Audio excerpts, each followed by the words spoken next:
Hello, and welcome to my first video in a series of videos about my new project here. It's a Rock-ola 464 model jukebox made in 1976. When I got it, it was not working at all. Other than that, it looks pretty good for its age. It does have some cosmetic issues, some vinyl missing, gouge on the side. Back here is not looking so hot, so use some polishing, some new vinyl. It is missing the coin door cover. It's hard to see in the dark, and it is missing the coin mechanism. We'll need some new labels here. The main thing that was wrong with it when I got it, let me just open both these sides up. So now that I've got this opened up, I can show you what part was causing the most trouble for me. So nothing would happen. Looking around, I noticed that the mechanism circuit breaker, this one right here, was tripping.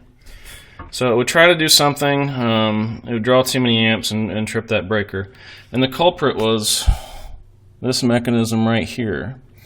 These parts, and especially in here, whatever grease they originally used had hardened.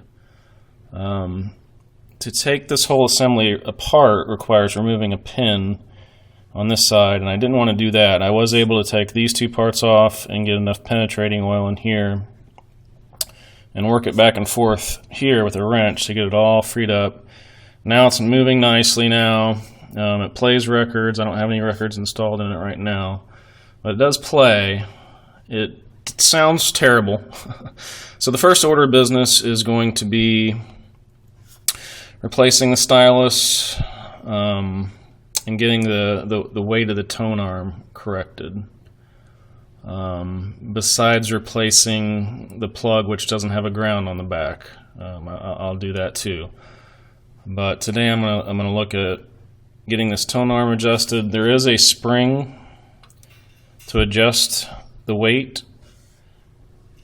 It does not do a great job. In fact, the stylus I bought is meant for 1.5 to 3 grams weight.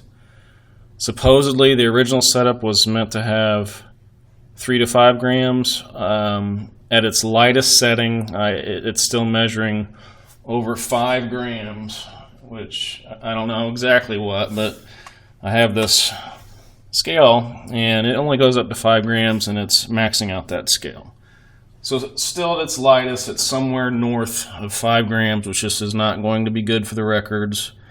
So I didn't invent this procedure, but there's if you look online, people to modify these are putting counterweights on the back of the tone arm.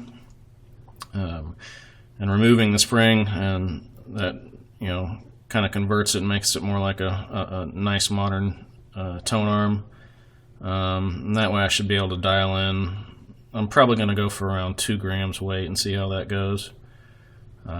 So stay tuned for that next video. I'm also be posting a video soon about what the pop counter does. That's the pop counter on the front, and that wasn't working when I got it, but my next video will show how that works and how I got it running.